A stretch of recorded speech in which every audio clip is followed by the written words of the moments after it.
Hello, and welcome back to History of the United States Part 2 at Richland College. I'm Kevin Ports, your professor, and I am not in a classroom. What is going on this week? We're up to our fourth discussion board forum in which I asked you to consider an unusual domestic policy enacted by the U.S. government after the Japanese attack on Pearl Harbor on December 7, 1941. The surprise attack on the home of the American Naval Pacific Fleet was an attempt to ensure a weakened United States could not prevent the Japanese military fascists from establishing hegemony over the entire Pacific Rim. Their empire was to be called the Greater East Asia Sphere of Co-Prosperity. In fact, they planned to establish a violent Japanese dictatorship over the entirety of East Asia.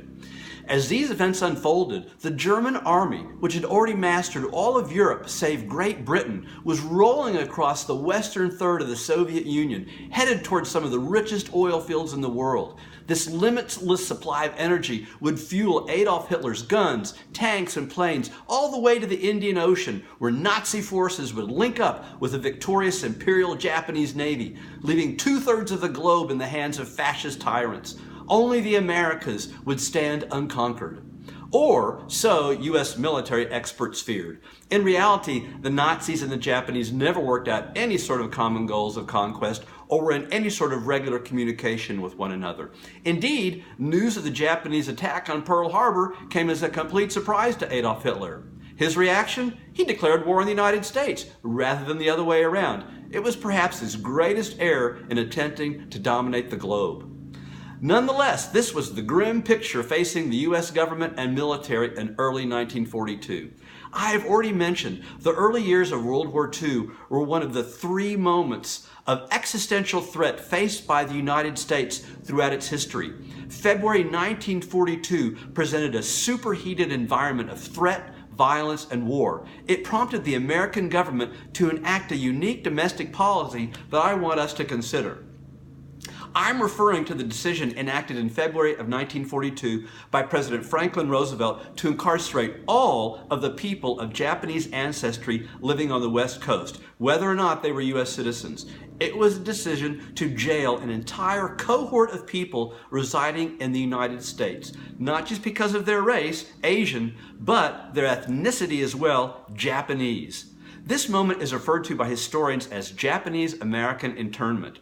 I want you to know more about this moment and what some of the Japanese Americans who were incarcerated and indeed were U.S. citizens did in response to their internment.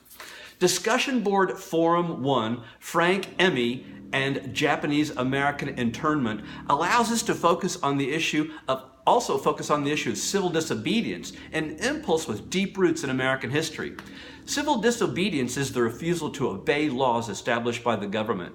This refusal has typically involved nonviolent strategies of resistance.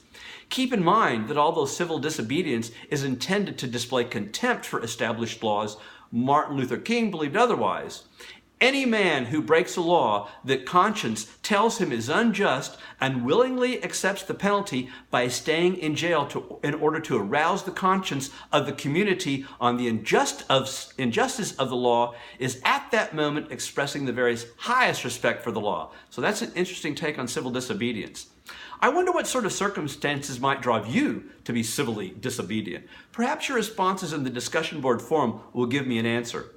The material posted within eCampus at Discussion Board Forum 1 will tell you all you need to know about Frank Emmy and the issue of civil disobedience framed within the story of Japanese-American internment.